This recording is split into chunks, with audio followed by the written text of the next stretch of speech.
with pusit. So, ayan na siya. Ayan. Mas masarap to guys. Ayan. Inuna ko muna yung ano. Ayan na guys. Para magano lapot siya. Ayan na. Hindi siya masyado nating ano. Ang bang tawag nun.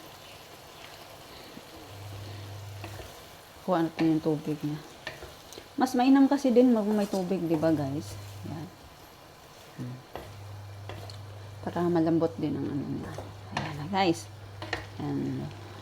Kangkong with pusit. Ayan ang luto ni Inday Badiday. Try nyo guys magluto ng pusit with kangkong. Ayan na. Sarap siya guys. Hindi na lang siya kunan masyado ng tubig, no? Para may sabaw ba.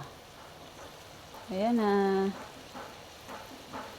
Uy, mapis ang salog, be. Kabalong yung mga malabak ako.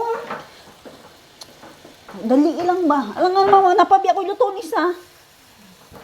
Okay na to. Sabaw-sabaw lang, ha? Ayan na, guys. Luto na siya. Uy, dali. Guys, ako, kalha diya isabi, please. Hindi siya natin...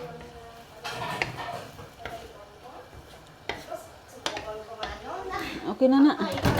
Sarap na yan. Ito na yun, guys. Magluto na naman tayo ng ampalaya. Ito na naman. Ayan. Ito is direct na to, guys. Ha?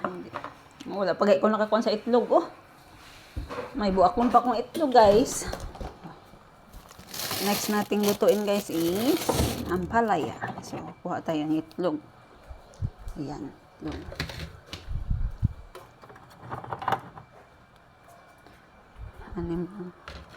So,